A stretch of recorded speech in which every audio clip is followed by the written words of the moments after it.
नमस्कार दर्शकों, आज हम आपको लेकर चलेंगे 511 वर्ष पूर्व की उस ऐतिहासिक घटना की ओर जिसके रहस्य से पर्दा संत रामपाल जी महाराज ने उठाया। और इस घटना का संबंध एक ऐसे महापुरुष से है जिसे कोई संत तो कोई कवि तो कोई भगवान मानता है, जिनका नाम है कबीर साहब जी।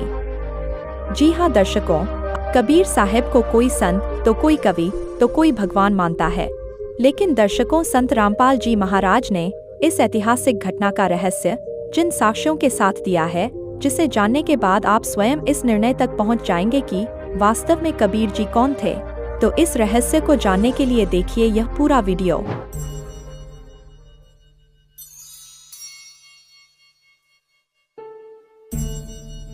कबीरा कबीरा है कबीरा कबीरा है कबीरा कबीरा है कबीरा कबीरा है कबीरा कबीरा है कबीरा।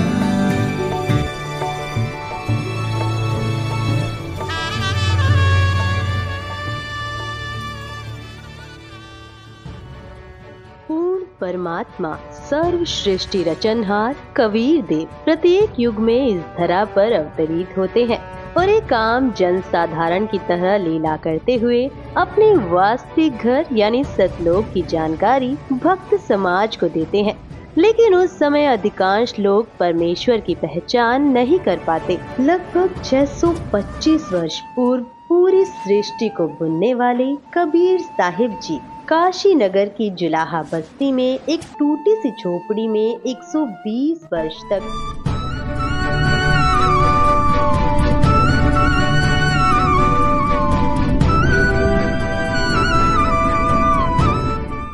कपड़ा बुनने की लीला करते हुए अपने तत्व ज्ञान और सतलोक की महिमा का गुणगान किया करते। उन्होंने समाज में फैले पाखंडवाद को समाप्त किया और भक्तों को एक सच्ची भक्ति का मार्ग दिखाया। इस भक्ति के फल स्वरूप लोगों को परमात्मा का वास्तविक लाभ मिलने लगा।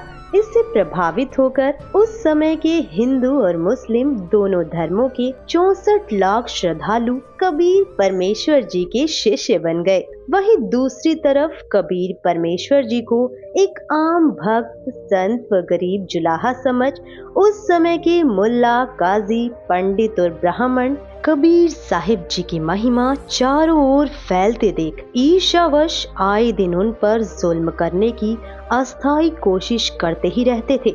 जब सब षड्यंत्र फेल हो गए तो काशी के सभी पंडितों और काजी मुल्लाओं ने सभा करके निर्णय लिया कि कबीर एक निर्धन जुलाहा है। हम इसके नाम से पूरे हिंदुस्तान में चिट्ठी भिजवा देते हैं कि कबीर सेठ पुत्र नीरू जुलाहा कॉलोनी बनारस वाला 3 दिन का भोजन भंडारा करने जा रहा है। सभी अखाड़े वाले बाबा और साधु संत आमंत्रित हैं। साथ में अपने अपने शिष्यों को अवश्य लाएं। तीनों दिन प्रत्येक भोजन के पश्चात सभी साधु संत, ब्राह्मण, काजी मुल्ला, पीर पैगंबर और औलिया को एक दोहर, एक मोहर तथा जो कोई सूखा सीधा यानी आटा, मिठाई, घी, दाल, चावल भी लेना चाहे वह भी दिया जाएगा। दोहर एक लोई होती थी जो उस समय की सबसे महंगी और उपयोगी कंबल मानी जाती थी, जिसे अमीर लोग ही ओढ़ते थे। मोहर लगभग 10 ग्राम सोने से बनी होती थी, जिसकी वर्तमान कीमत लगभग 30,000 रुपए है। उस लोहे की कीमत वर्तमान में 10,000 से कम नहीं है। सर्वसम्मति से यह निर्णय लेकर पत्र भिजवा दिए गए और दिन निश्चित कर दिए गए। निश्चित दिन को 18 लाख साधु संत, ब्राह्मण, मंडलेश्वर अपने अपने शिष्यों सहित पहुंच गए। सबको लालच था कि प्रत्येक भोजन के पश्चात उपरोक्त दक्षिणा मिलेगी, इसलिए अपने अपने शिष्यों को मंडलेश्वर ले आए कि अच्छा माल मिलेगा, सूखा सीधा भी लेंगे, महीनों का खाने का और कई हजार का सोना तथा लोई मिलेगी, बेचकर काम चलाएंगे। कबीर परमेश्वर ने 2 रूप में अभिनय किया। एक रूप में वह अपनी कुटिया में बैठे रहे, दूसरे रूप में अपने सतलोक से 9 लाख बैलों पर थैले रखकर पका हुआ सामान तथा सूखा सामान और दोहर मोहर भर कर ले आए। आया है बंजारा केशव आया है, काशी आया माल अपारा केशव आया है।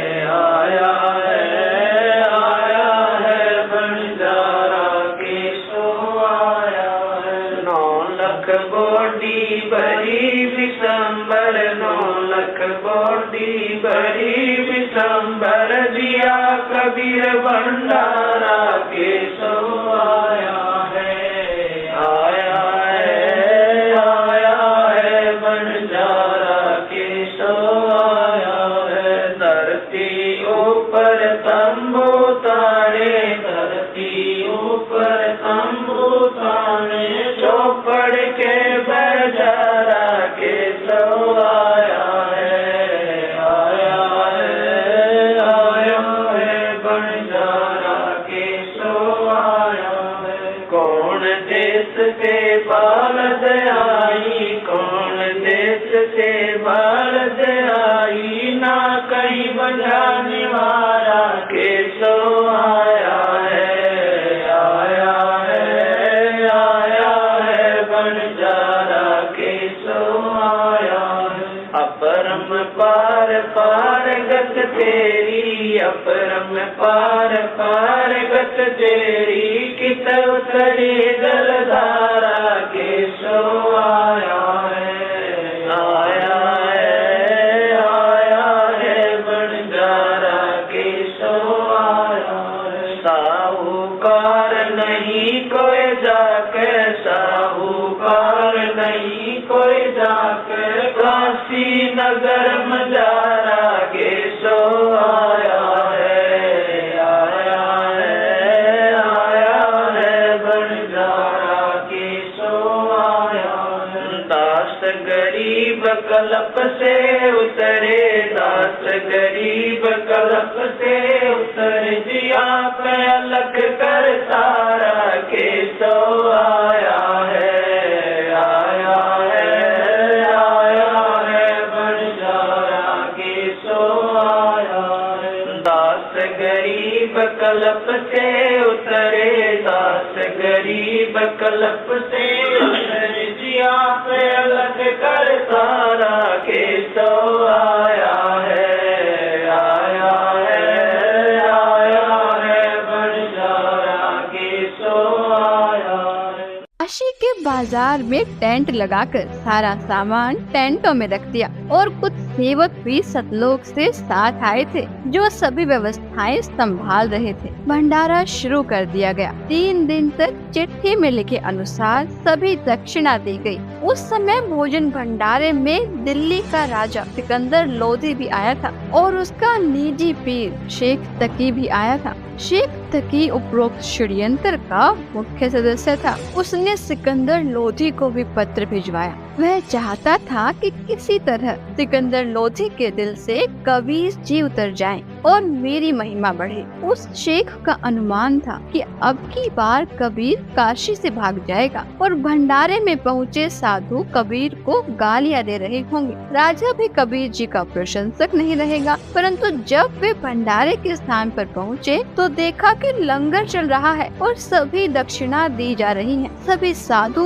और अन्य व्यक्ति भोजन खाकर दक्षिणा लेकर कबीर सेठ की जय जयकार कर रहे हैं। बादशाह सिकंदर लोधी ने पता किया कि भंडारा करने वाला कहाँ है। बताया गया कि वह सामने वाले बड़े तंबू में है। राजा और शेख तकी उस तंबू में गए और पहले अपना परिचय दिया, फिर उसका परिचय पूछा। तंबू में बैठे सेठ ने परिचय बताया कि मेरा नाम केशव है, मैं बंजारा हूँ। कबीर जी मेरे मित्र हैं। उनका मेरे पास संदेश गया था कि एक छोटा सा भंडारा करना है, कुछ सामान लेकर आना। मेरा भी निमंत्रण भेजा था। राजा सिकंदर लोधी ने पूछा कि कबीर जी क्यों नहीं आए? केशव रूपधारी परमेश्वर ने कहा, मैं जो बैठा हूँ उनका नौकर हूँ, वे मालिक हैं। इच्छा होगी तब आएंगे। उनकी कृपा और आदेश से सब ठीक चल रहा है। आप भी भोजन करें। राजा ने कहा, पहले उस सुभान अल्लाह के दर्शन करूंगा, बाद में भोजन करूंगा। यह कहकर हाथी पर बैठकर राजा सिकंदर कबीर जी की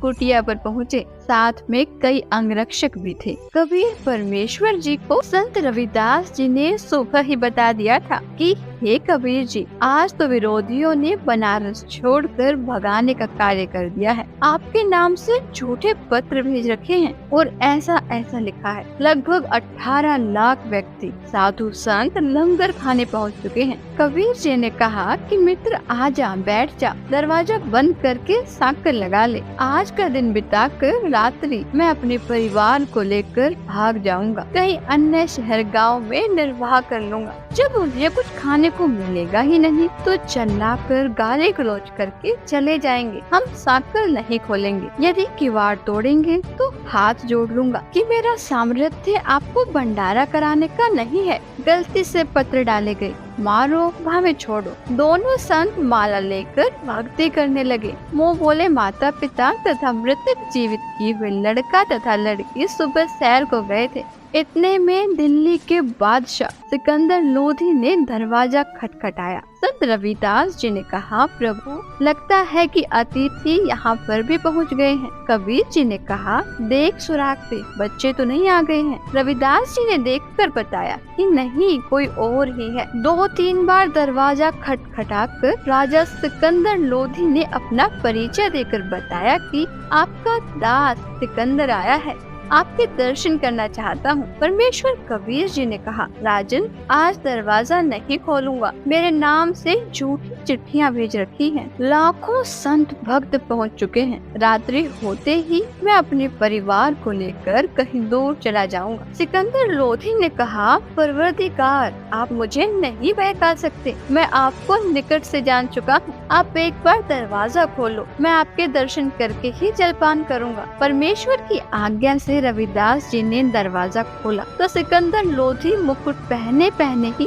चरणों में लौट गया और बताया कि आप अपने आप को छिपा कर बैठे हो। आपने कितना सुंदर भंडारा लगा रखा है। आपका मित्र केशव आपके संदेश को पाकर सर्व सामान लेकर आया है। आपके नाम का अखंड भंडारा चल रहा है। सभी अतिथि आपके दर्शनाभिलाषी हैं, कह रहे हैं कि देखे तो कौन है कबीर सेठ जिसने ऐसे खुले हाथ से लंगर कराया है। मेरी भी प्रार्थना है कि आप एक बार भंडारे में घूमकर सबको दर्शन देकर कृतार्थ करें। तब परमेश्वर कबीर जी उठे और कुटिया से बाहर आए तो आकाश से कबीर जी पर फूलों की वर्षा होने लगी और आकाश से आकर सिर पर सुंदर मुकुट अपने आप पहना गया। तब हाथी पर बैठकर कबीर जी तथा रविदास जी व राजा चले तो सिकंदर लोधी परमेश्वर कबीर जी पर चंवर करने लगे और पीलवान से कहा कि हाथी को भंडारे के साथ से लेकर चल। जो भी देखे और पूछे काशी वालों से कि कबीर सेठ कौन सा है, उत्तर मिले कि जिसके सिर पर मोर पंख वाला मुकुट है यह है कबीर सेठ,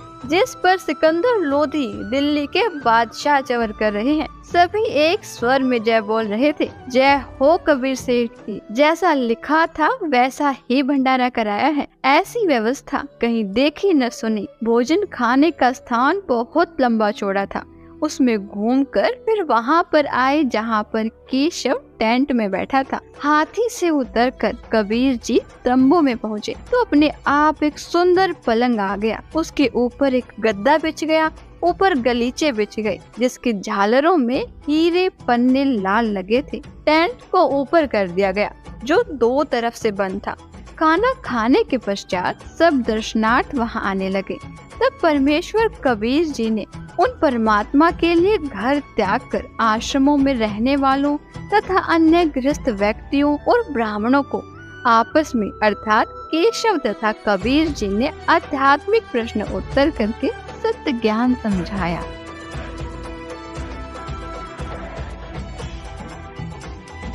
चौपड़ के बाजार फिर कर आए के सो पास, गरीबदास कुर्बान गति क्या क्या कहूँ विलास।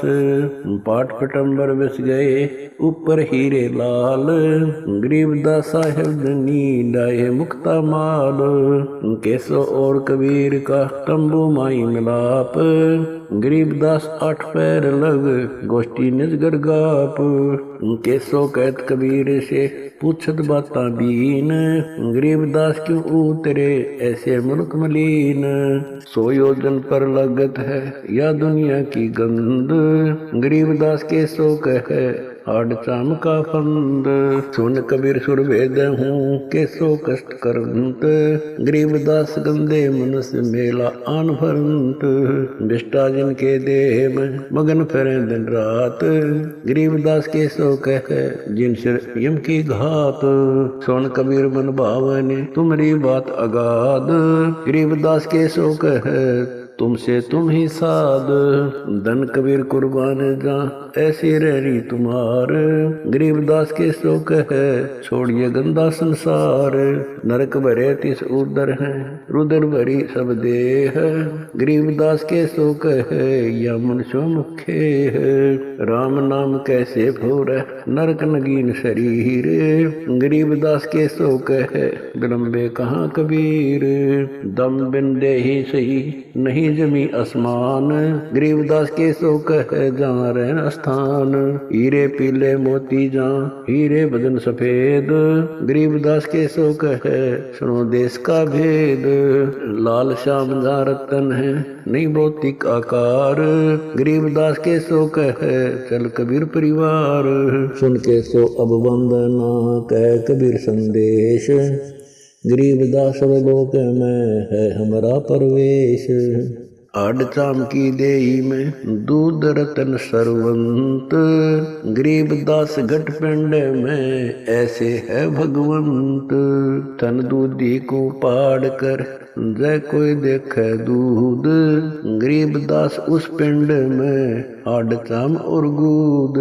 हमरे ही हुनियारे है अमरा सिरजनहार, गरीबदास विधि भेद सुन कुल मुक्ति द्वार।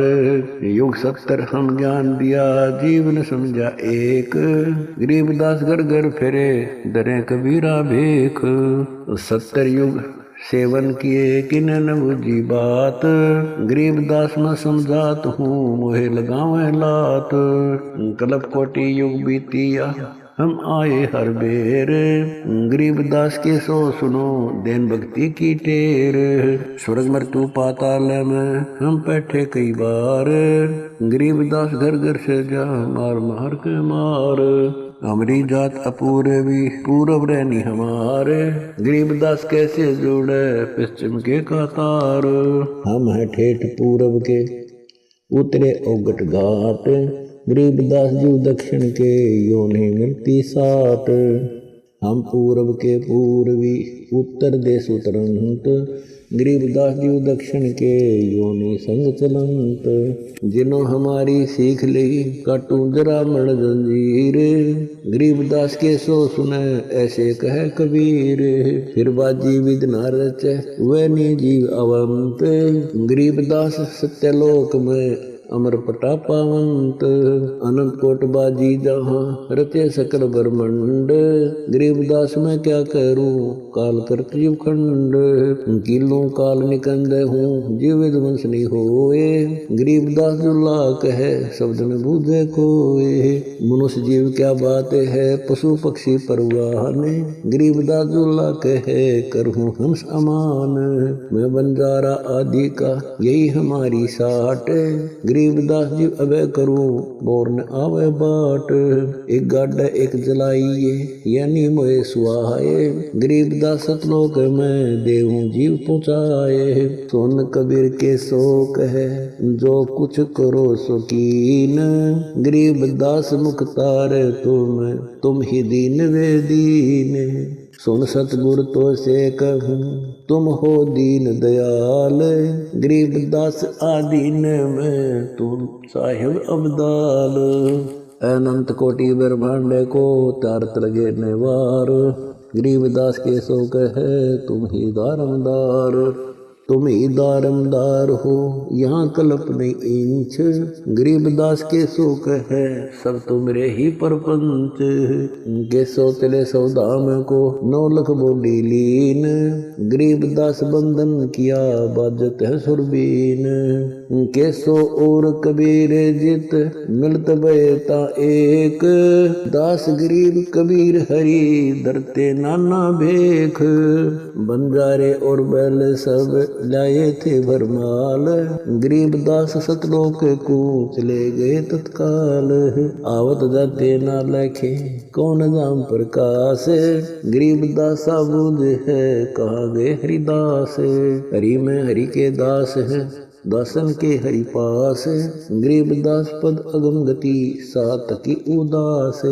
चलो सिकंदर बादशाह क्यों व्यर्था वक्त कमाए, गरीब दास उस पीर के तन मन लगी भाए। जेता शहर कबीर का हमरे बहुत अनेक, गरीब दास सिख तक के लगी जुबान मेख।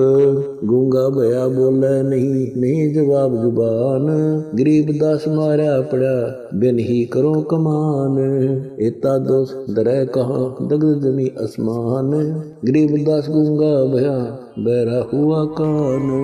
8 पहर यानी 24 घंटे तक सत्संग करके उनका अज्ञान दूर किया। कई लाख साधुओं ने दीक्षा ली और अपना कल्याण कराया। विरोधियों ने तो परमेश्वर का बुरा करने की कोशिश की, परंतु परमात्मा को इकट्ठे करे कराए भक्त मिल गए अपना ज्ञान सुनाने के लिए। उन भक्तों को सतलोक से आया हुआ उत्तम भोजन कराया, जिसके खाने से अच्छे विचार उत्पन्न हुए। उन्होंने परमेश्वर का तत्व ज्ञान समझा, दीक्षा ली तथा कबीर जी ने उन्हें वर्षों का खर्चा भी दक्षिणा रूप में दे दिया। सब भंडारा पूरा करके सर्व सामान समेट कर बैलों पर रख कर जो सेवक आए थे वे चल पड़े। तब सिकंदर लोधी, शेख तकी, कबीर जी, केशव जी तथा राजा के कई अंगरक्षक भी खड़े थे। अंगरक्षक ने आवाज लगाई, बैल धरती से 6 इंच ऊपर चल रहे हैं, पृथ्वी पर पैर नहीं रख रहे। यह लीला देखकर सब हैरान थे। फिर कुछ देर बाद देखा तो आसपास और दूर तक न बैल दिखाई दिए और न बंजारे सेवक। सिकंदर लोधी ने पूछा, हे कबीर जी, बंजारे और बैल कहाँ गए? परमेश्वर कबीर जी ने उत्तर दिया कि जिस परमात्मा के लोक से आए थे उसी में चले गए। उसी समय केशव वाला स्वरूप देखते ही देखते कबीर जी के शरीर में समा गया। सिकंदर राजा ने कहा, हे अल्लाह अकबर, मैं तो पहले ही कह रहा था कि यह सब आप कर रहे हो, अपने आप को छिपाए हुए हो। शेख तकी तो जल भुन रहा था, कहने लगा कि ऐसे भंडारे तो हम मने को कर दे, यह तो महोछा सा किया है, हम तो जग जोनार कर देते। महोछा कहते हैं वह धर्म अनुष्ठान जो किसी पुरोहित द्वारा पितृदोष मिटाने के लिए थोपा गया हो। उसमें व्यक्ति बताए गए नग मन मारकर सस्ती कीमत के लाकर पूरे करता है, हाथ सिकोड़ कर लंगर लगाता है। जिसके घर कई वर्षों के बाद संतान उत्पन्न होती है तो दिल खोल कर खर्च करता है, भंडारा करता है तो खुले हाथों से।